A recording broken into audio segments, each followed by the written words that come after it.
ইরানের সরকার যখন দেশকে স্বাভাবিক করতে ব্যস্ত, তখন ইরানি জনগণের কানে বিষ ঢালতে উঠে পড়ে লেগে আছেন মার্কিন প্রেসিডেন্ট। ডোনাল্ড ট্রাম্পের ওইসব ধমকবাজির বিরুদ্ধে ক্রমই সরব হচ্ছে ইরান সরকার। উত্তেজনার চরমে থাকা দেশটির পররাষ্ট্রমন্ত্রী আব্বাস আরাকচি মার্কিন প্রেসিডেন্ট ডোনাল্ড ট্রাম্পকে সাবধান করে বলেছেন, যুক্তরাষ্ট্র যেন অতীতের ভুল আবার না করে। 2025 সালের জুনে ইরান ইসরায়েলের 12 দিনের যুদ্ধের অংশ হিসেবে ইরানের 3টি পারমাণবিক স্থাপনায় মার্কিন হামলার কথা স্মরণ করেছেন তিনি। ট্রাম্পের জন্য কোনো বার্তা আছে কিনা সংবাদ মাধ্যম ফক্স নিউজের উপস্থাপক ব্রেড বেয়ারের এমন প্রশ্নের জবাবে ইরানের পররাষ্ট্রমন্ত্রী বলেন, আমার বার্তা হলো, জুনে আপনি যে ভুল করেছিলেন তা আবার ঘটাতে যাবেন না। আপনি জানেন, যদি আপনি ব্যর্থ অভিজ্ঞতা থেকে একই চেষ্টা আবার করেন, তাহলে আপনি একই ফলাফলই পাবেন।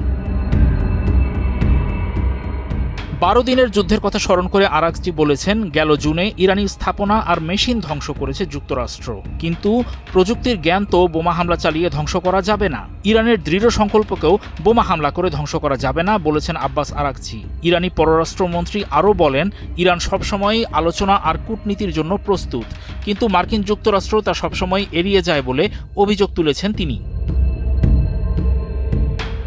ইরান যে আলোচনা এবং কূটনীতির জন্য প্রস্তুত তা প্রমাণিত হয়েছে বলেছেন আরাকচি।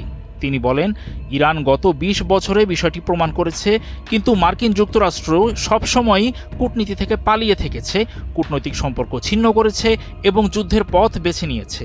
তিনি মনে করেন, যুদ্ধ এবং কূটনীতির মধ্যে কূটনীতিই ভালো উপায়, কিন্তু মার্কিন যুক্তরাষ্ট্রের কাছ থেকে ইরান ইতিবাচক কোনো সাড়াই পায়নি। তারপরও যুদ্ধের চেয়ে কূটনীতিই অনেক ভালো বলে তিনি মন্তব্য করেন।